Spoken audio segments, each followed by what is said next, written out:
اسی لیے دیکھیے، جب جیسے رسول اللہ صلی اللہ علیہ وسلم کے زمانے میں نا ایک بہت بڑی جنگ ہوئی، غزوہ تبوک۔ غزوہ تبوک عام جنگوں کی بنسبت بڑی منفرد جنگ تھی رسول اللہ کے زندگی کی،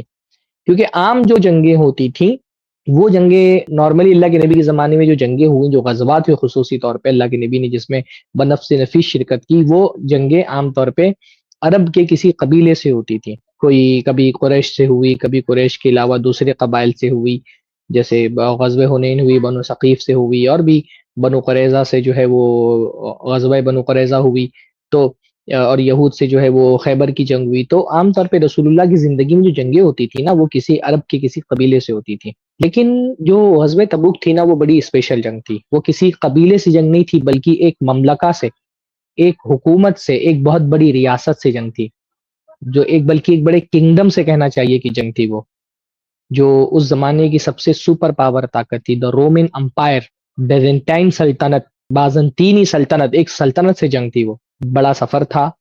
فوج بڑی تھی، بڑی تیاریاں اس کے لیے درکار تھیں، تو بہت سارے منافقین انہوں نے پہلے سے یہ پلان کر لیا تھا کہ ہم کو اس جنگ میں شریک نہیں ہونا ہے، نہیں گئے۔ رسول اللہ صلی اللہ علیہ وسلم گئے اور منافقین پیچھے رہ گئے مدینہ میں۔ نبی صلی اللہ علیہ وسلم جب تبوک سے واپس آ گئے تو یہ جو لوگ تھے جو اللہ کے نبی صلی اللہ علیہ وسلم کے ساتھ شریک نہیں ہوئے تھے، منافقین، وہ رسول اللہ کی خدمت میں آ کر کے اپنا اپنا عذر پیش کرنے لگے کہ ہم کو یہ پرابلم ہو گیا تھا، فلاں گھر میں بیمار ہو گیا تھا، فلاں کام آ گیا تھا، فلاں پریشانی ہو گئی تھی، اس وجہ سے ہم تو پورے طور پہ تیار تھے، جنگ میں آپ کے ساتھ جانا چاہتے تھے، لیکن ہم کو یہ پرابلم ہو گئی، اس وجہ سے ہم آپ کے ساتھ جنگ کرنے نہیں جا سکے۔ رسول اللہ سب کی باتیں سنتے رہے، سب کو نظر انداز کرتے رہے۔ اللہ نے قرآن مجید میں ان منافقین کے بارے میں فرمایا، وَلَوْ أَرَادُوا الْخُرُوجَ لَأَعَدُّوا لَهُ عُدَّةً، کہ یہ منافقین اگر واقعتاً ان کو آپ کے ساتھ چلنے کا ارادہ ہوتا تو یہ اس کے لیے تیاریاں کر کے رکھتے۔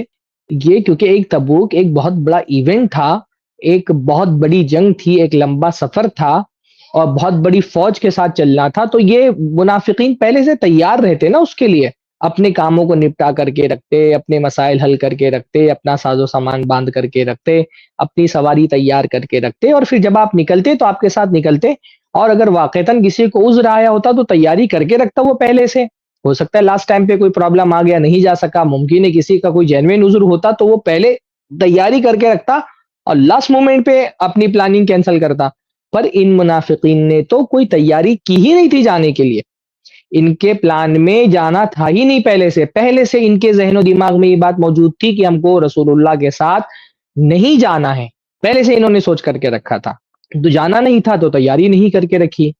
تیاری نہیں کی تھی تو گئے نہیں، اور جب رسول اللہ واپس آ گئے تو اپنی اس خیر اور برکت سے محرومی کے بجائے، اور اس محرومی سے ہونے والے نقصان کے بجائے، یہ رسول اللہ کے سامنے آ کر کے جھوٹ بول رہے ہیں کہ ہم تو جانا چاہتے تھے، بس ہمارے کچھ پرابلمز ہو گئے، ان عذروں کو پیش کر کے رسول اللہ سے معافی کی درخواست چاہ رہے ہیں۔ ہمارا معاملہ بھی ایسا ہی ہے، رمضان آتا ہے چلا جاتا ہے، ہماری زندگی میں کوئی تبدیلی نہیں آتی۔ تبدیلی کیسے آئے گی جب ہم اس تبدیلی کی چاہت ہی نہیں رکھتے؟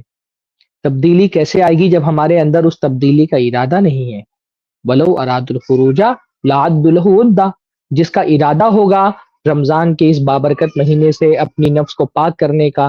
دل میں تقوی کے حصول یابی کا، جو واقعتاً رمضان کی برکتوں سے فیضیاب ہونا چاہے گا، وہ رمضان آنے سے پہلے ہی رمضان کے لیے تیاری کر کے رکھے گا۔ ہماری تیاری کا نہ ہونا خود یہ بات درشاتا ہے کہ ہمارے دل میں کوئی شوق و اشتیاق نہیں ہے، ہماری کوئی چاہت نہیں ہے رمضان کے ذریعے سے اپنے آپ کو تبدیل کرنے کی۔